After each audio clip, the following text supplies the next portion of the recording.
Okay, we are live. Hi, this is William Ramsey. Welcome to William Ramsey Investigates. On today's show, I have a very special guest. His name is Lynn Philip Hodgson. And I just finished a book he wrote, a fascinating book, World War II book that he wrote. The title of the book is Inside Camp X. And this is not his first book. He's written many books. Titles are Secret Agent Extraordinaire. Another is Word of Honor, Camp 30.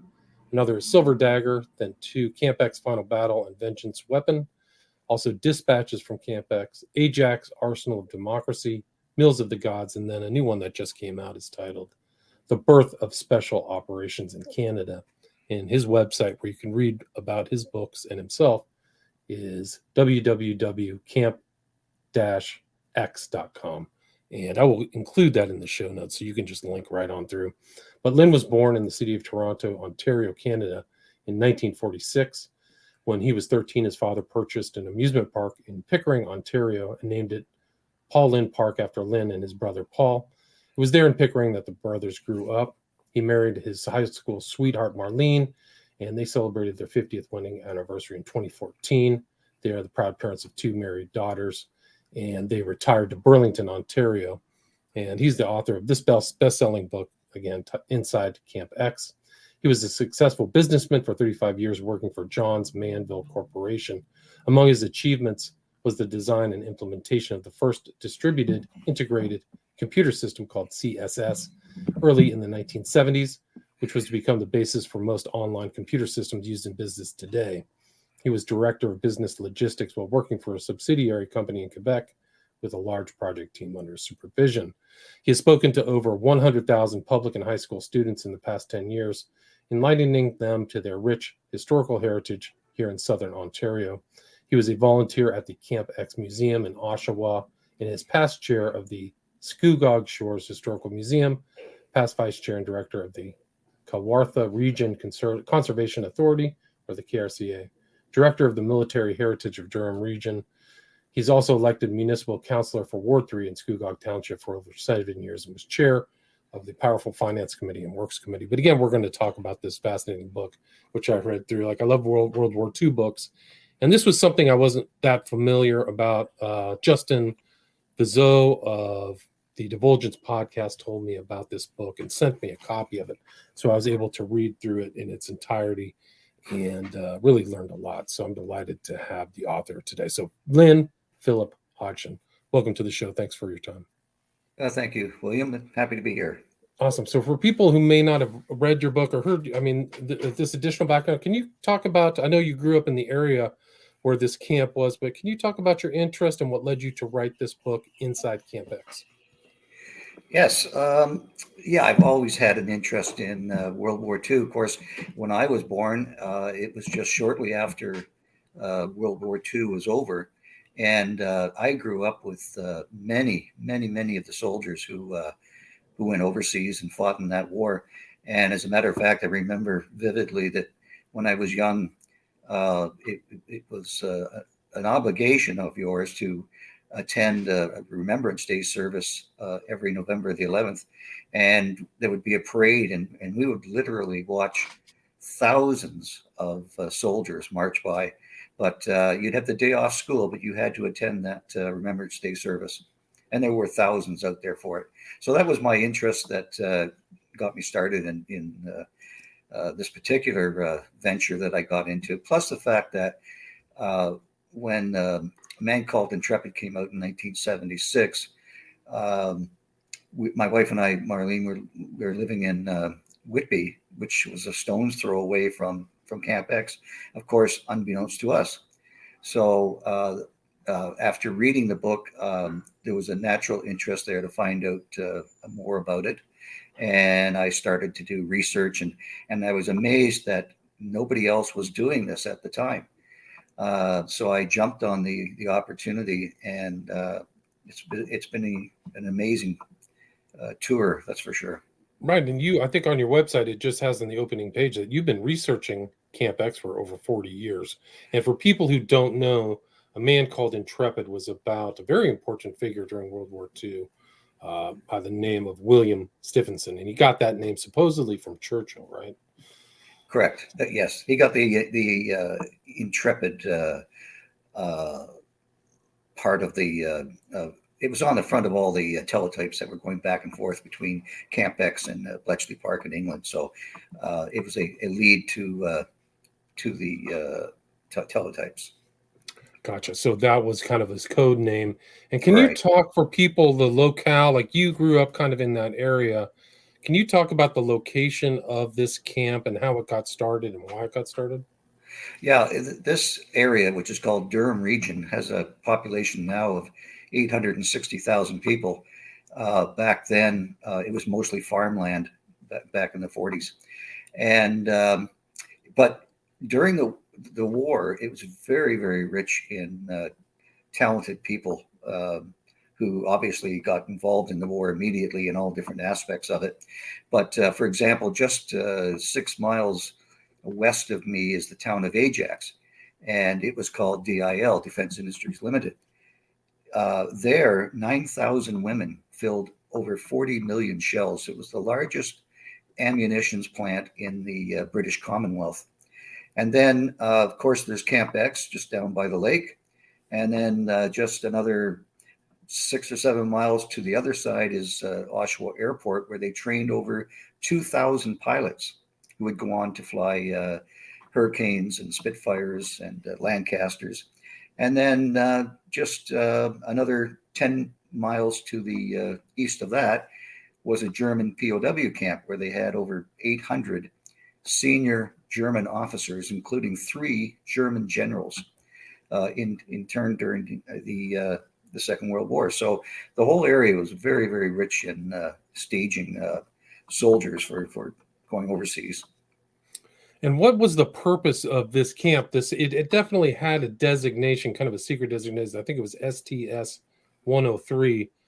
It got the designation Camp X later, but why was it created? Okay, why was it created? Very interesting question, because it was one question that was in my mind for a long time, to find out the who, why, when, where, and how of Camp X. What world event caused someone to create a camp here in little old Whitby on the shores of Lake Ontario, and what purpose did it have? What was the intention? All those questions came up, and my research took me to the fact that, and this is definitely documented in many articles, but it goes back to the Battle of Britain, and that's because Churchill knew that Great Britain was going to be occupied by the Germans as soon as Operation Sea Lion would take place on November the 1st of 1940. And that was going to be the 100,000 fighting soldiers coming across the English Channel with an armada of ships and landing on the shores of England and occupying Great Britain, just as they had done with so many countries before that. So in complete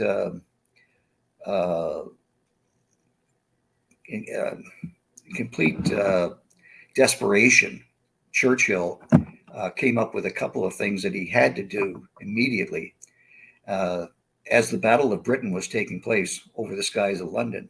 And that was to, first of all, put into place an operation which was called Operation Fish. And it was a number of destroyers that took all of Britain's gold reserves across the Atlantic to be housed in one of the banks in the bank in Montreal, and in the basement, which it did. It came over, was housed there all during the war. And then the second thing he did was he created something called the SOE, the Special Operations Executive. And that was they call it ungentlemanly warfare. Kids' gloves off, Queensberry rules of fighting out the window. Anything goes, including assassination. So in my book, I think you probably saw that I referred to Camp X as an assembly line for secret agents. And that's because when Stevenson had his operations, the BSC, the British Security Coordination in Manhattan, New York, he established a big operation there. And one of the things he had to do was create this camp in Canada, and the problem, of course, was that the United States was still neutral at the time. Right. So he had to hire a lot of people for his operation, but he couldn't hire Americans, and so he had to come to Canada and recruited over 2,000 women that would ended up working for Stevenson's operation, both at Camp X and at New York. So that's how it got started. And then, of course, the assembly line, as I mentioned, the assembly line, the SOE in England would send him a teletype to New York and say, we need, let's say, 12 Yugoslavs to be sailing for England in September, and they need to be trained in course E. Well, that would tell Stevenson right away the type of course that they had to be trained in. So his people in Toronto, at their headquarters in Toronto, would have to go out and find these recruits to be trained at Camp X as secret agents, and then get them trained in time to be sailing to England. Right. So it was quite an organization. Right, really fascinating. And I think that you said that it was very fortunate in its locale because there were different ethnic groups that were involved in World War II that they could draw on to. Exactly. Yeah, Toronto has, and still does today, has large pockets of ethnic backgrounds of Canadians that new Canadians who came over from European countries after the First World War. So after the First World War, they came over with their families, and they would be, say, 10 to 12 years of age, and educated here, but also spoke the language of their home that they came from. So let's say Yugoslavia, Hungary, Italy, etc. And so very large pockets of numbers of into 100,000, because they had these. Toronto's very vast like that, where they've got little Italy, little Hungary, and it's pretty easy to go in there and recruit someone, just as they've done today with the Ukraine. A lot of Ukrainian Canadians have gone back to fight in the war today. So very similar situation. It's very easy to recruit these people because they're very dedicated and adamant of what they want to accomplish. So it wasn't a difficult thing to recruit these agents during the war. And they had the camp was an interesting layout because it wasn't obvious to the standard locale or people who lived around what was going on inside there, correct? Right, but it was very easy to hide because, as a matter of fact, one of the letters in the back of my book, declassified top secret documents that I got out of Kew in England. I went twice to England, and some from NARA in Washington. But one of the documents was from the first commandant, Roper Colbeck, when he arrived, and he wrote a letter to General Constantine. Well, General Constantine was a Canadian. He was in charge of the liaison between Camp X and England. And so he wrote a letter to him saying that he had never been to Canada before. He said, I'm shocked to see that this camp is not way up in northern Ontario in the woods, but here on the shores of Lake Ontario, right beside the town of Whitby and the city of Oshawa and the huge city of Toronto. And he said, I understand your concerns. Wrote a letter back to him. I understand your concerns. And I have a suggestion for you. And the suggestion was for him to open up the gates and invite the press in, take them for a tour. And he said, that's a great idea. And he did that. And I interviewed a man named Ford Lindsay. He was on that tour. And this was some years ago, way back in the 70s when I was doing most of my research. And he was on that tour, and I interviewed him, and he said that he met the colonel at the gate with a number of others from Toronto. He was working for the Oshawa Times at the time. And he said that the colonel was very nice and polite and showed them around. He said, "Oh, you're going to see all kinds of vehicles coming and going, army jeeps, that type of thing, staff cars, people in uniform, which was not unusual to see at the time, and they're going to be coming and going, and also." He says, those rhombic antennas over there in that field, we leased that land to the CBC, the Canadian Broadcasting Corporation. And he said, you're going to be hearing all kinds of explosions. He said, don't worry about it. We're testing new weapons for the war effort.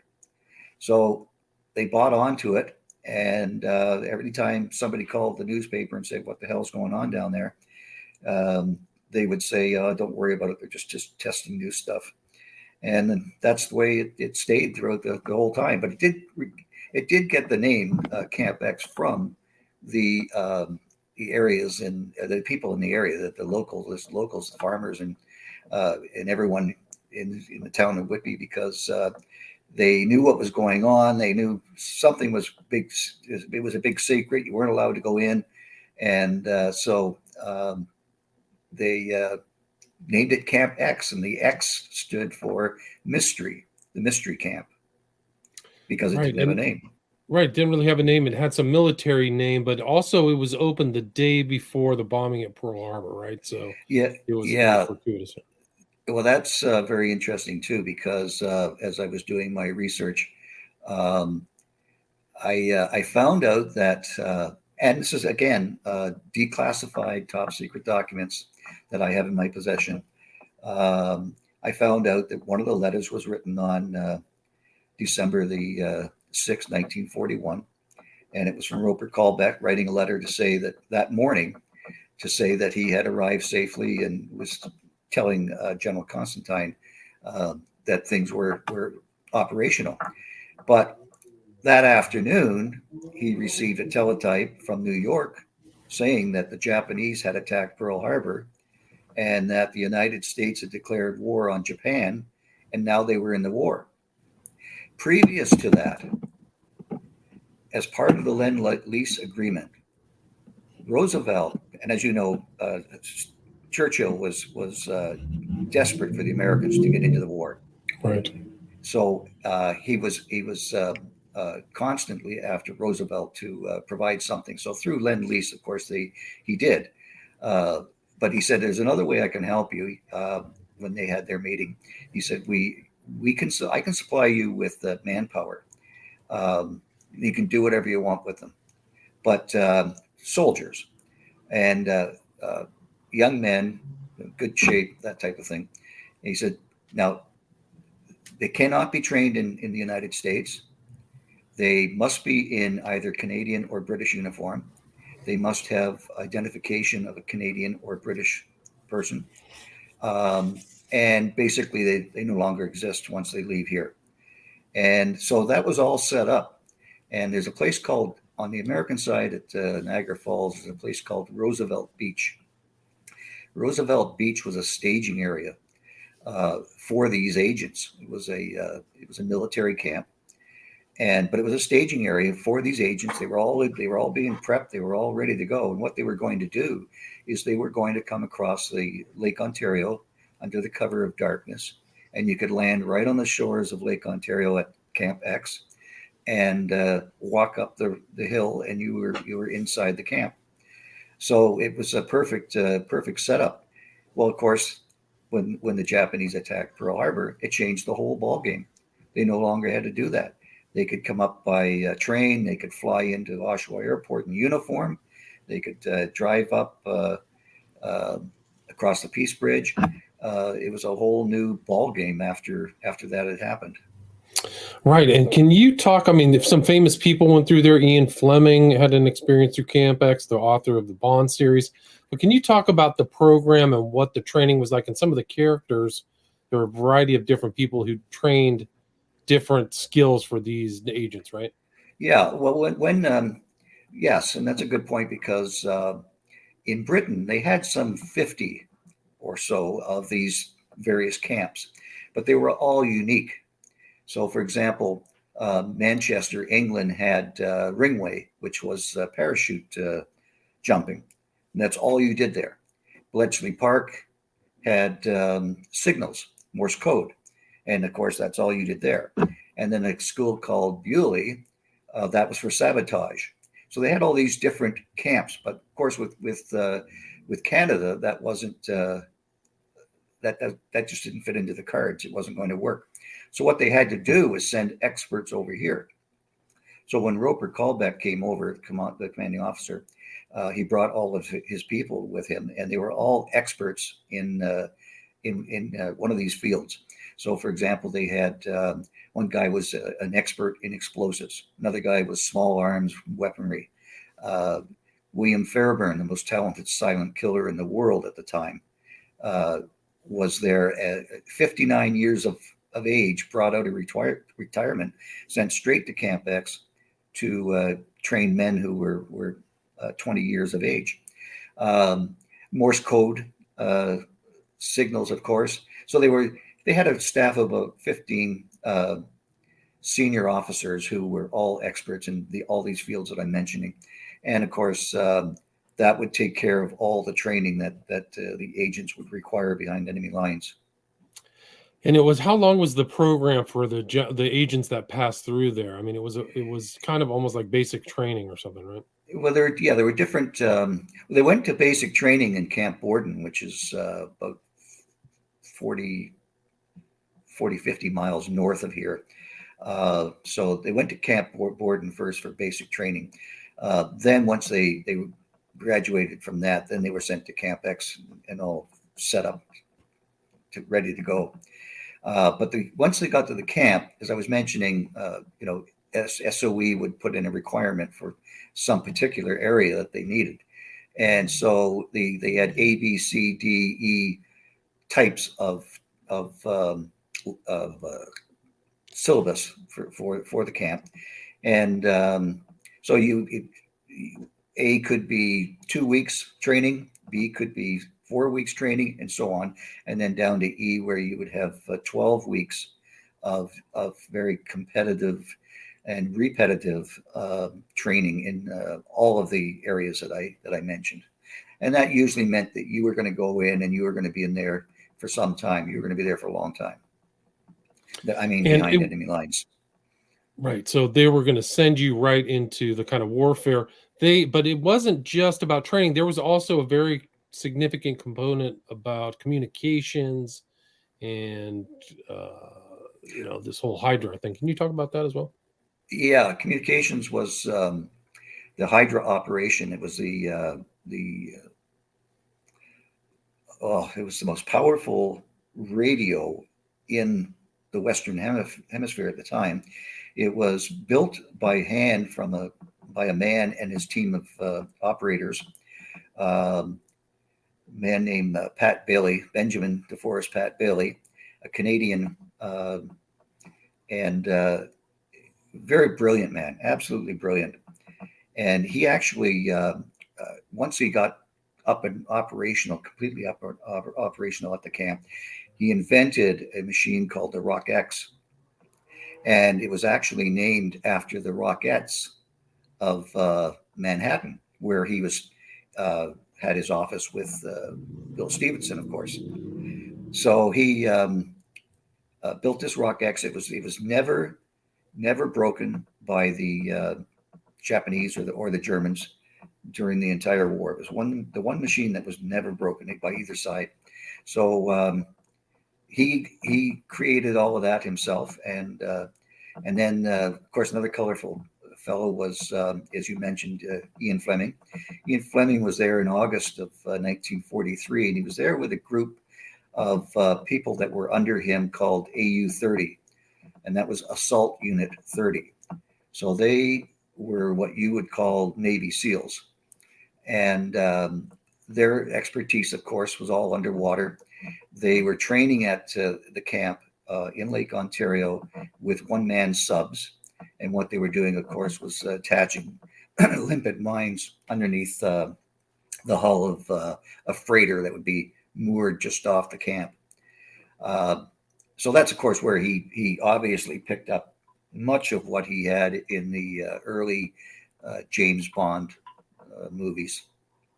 And then there were a couple other colorful guys that were there. Paul Dane. Paul Dane was a screenplay writer before the war, and he taught political warfare, called PWE, political warfare executive, and that was fighting the war with your mind.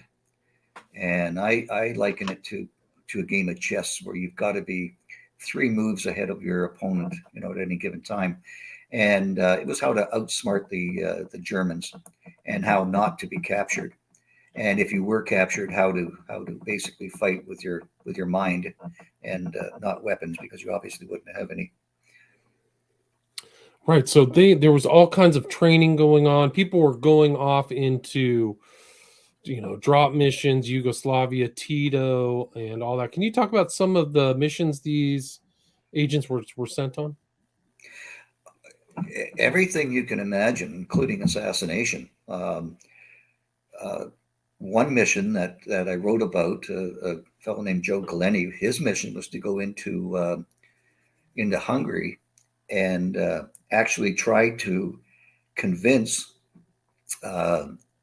the president of Hungary to switch over and not have the allegiance that they had at the time, or supposedly in Adolf Hitler, but to come over to the Allied side.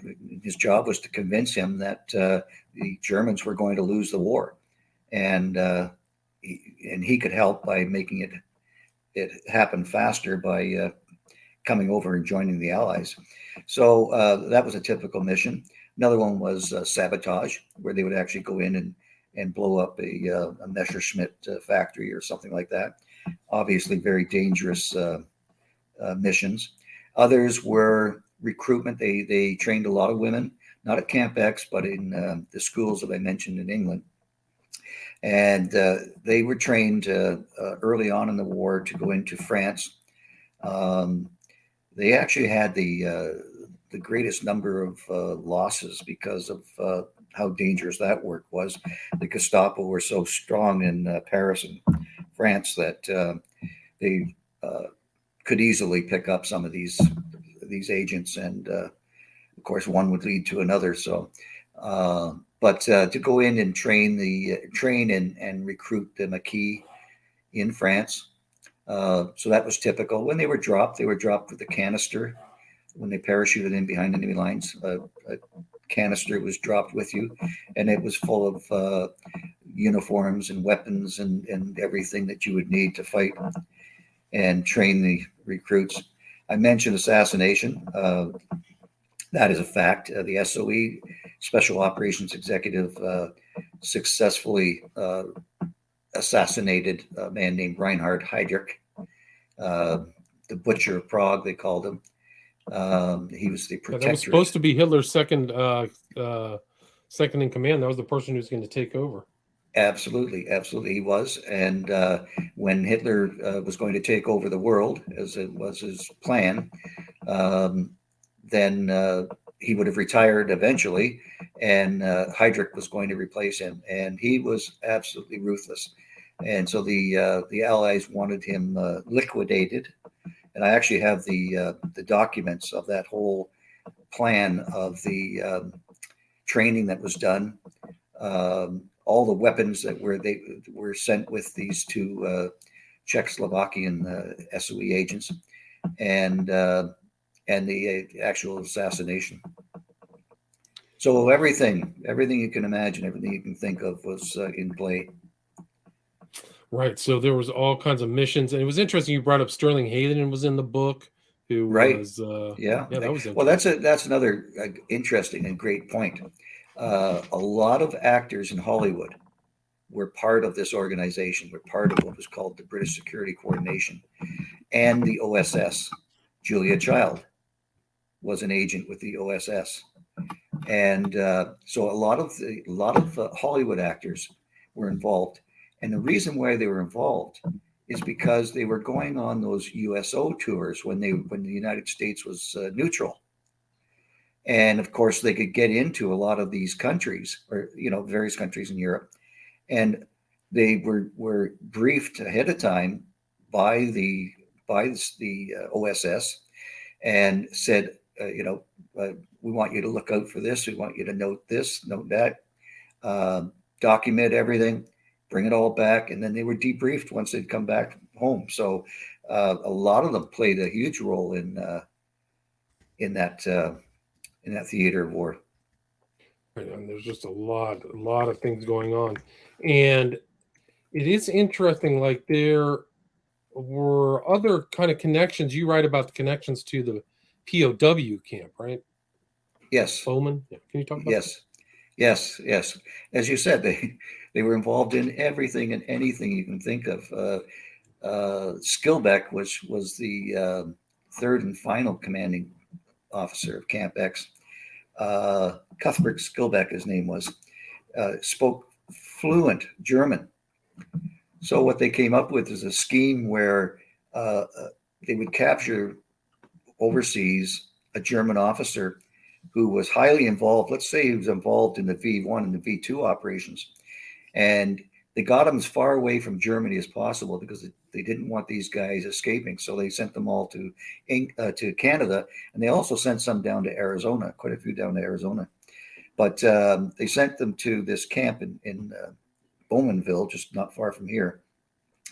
And so they would come up with a scheme where they would visit Skilbeck at the camp and say, listen, we need you to go in and pose as a new POW, and we need you to get close to this particular individual and find out as much as you can about what the guy was doing. And so he would do that, and of course he would fill out his report once he got back. But this type of thing where one day he's just being transferred to another camp in Alberta, for example, to get him further away from the war. So all of a sudden he'd be picked up by a truck and moved out that day. But he was naturally taken right back to Camp X, where he was actually the commanding officer. Right. And so there were these connections with all the stuff going on in World War II. And can you talk about, I mean, you've done 40 years of research. Can you talk about how your understanding of this important training camp kind of unraveled for you? How it Well, I guess my question way? is like there's just, it seems like you keep running into people who give you information. People in the camp did your intro. You get letters, like you include a lot of narratives from other people's experiences in that Right. camp, right? Right. I did. I did. I did a lot of research and interviews with. I interviewed everyone from Sir William Stevenson himself, Tommy Drewbrook, his second in command, who was the headquarters director in Toronto, Eric Kerwayne, aka Bill Simpson, was a very good friend of ours for many years until the day he passed away, and he was the chief recruitment officer for Camp X. So, of course, much of the information I received came from him and so many others. I had friends who were in the Hydra operations. I had friends who were actual agents. Two of them that I wrote about in my book, in particular, Joe Galeni and Andy Dervitz, were both Hungarian agents, Hungarian Canadians, but trained at Camp X, lived locally, not far from where I am right now, and lived locally, sent overseas, sent on a mission into Hungary. Both were captured. Both were taken to German special SOE camps and brutally tortured by the Gestapo in horrible ways, and then managed to escape, and through MI9 and the escape route through the Pyrenees, were able to make it back to England successfully, and then of course after the war back to Canada, where I was lucky enough to meet them because they both lived to a good age. So a lot of situations like that. A lot of firsthand accounts of what happened there. And you have a website too with all your books and all the information as well too, right? Right. It's camp-x.com. So camp/x or -x.com. And my email is info@camp-x.com. And it's also on the website. Yeah. So And the I have a contact information. Facebook page that I do a lot of posts about Camp X and other camps. Facebook page is Lynn Philip Hodgson. Yeah. So And so, where's the best place to get this book, Camp X? Inside Camp X, you can get it on the website. You can download it in an ebook if you wish, and you can get it in a paper copy from me directly. My wife handles that. She takes the books to the post office and mails them out within a day of receiving an order. So it's just a simple matter of emailing saying which book it is that you want to have. If it's the ebook, you can download it instantly, and all the ebooks are exactly the same as the printed copy. They all have photographs, the same photographs in them. Inside Camp X has over 100 photographs with comments. Right. So you've got a very well researched book. I got a signed copy myself of Inside Camp X, very thorough book. And then the website too, you can see videos of interest. You can see things for students, walking tours. So there's a ton of other information there as well. But can you talk a little bit about, before we wrap it up, about the other books you wrote that involve Camp X? Yeah, I can. I got into a lot of trouble writing Inside Camp X. Of course, you're talking about a top secret topic. And as many people have done over the years, if you don't know that you've got things that are still classified as secret, and you don't find out about that until somebody contacts you. So I got into a lot of trouble with Inside Camp X, and so much so that the next book that I wrote was called Camp X the Final Battle. And so with that one, I said, well, I'm going to write this as faction so that the reader won't be able to tell what's fact and what's fiction. So I brought things back to life, actual events that happened, brought them back to life with characters, assumed names and whatnot of the real people, and took it into a narrative. And one particular thing was an assassination that took place at the camp. And I didn't want to write it as nonfiction because, again, of the trouble I got into with the first book. Writing that one is factual nonfiction. So I wrote it as faction, and it was great because it just worked out perfectly. So all of those books are actual events that took place that I've brought back to life with individuals playing the roles.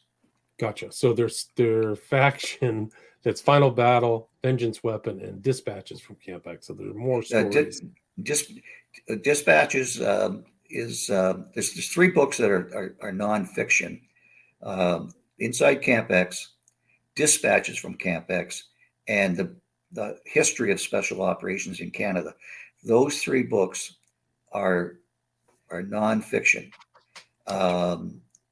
And the first book deals with what I learned from 1976 to 1999 when I published the book.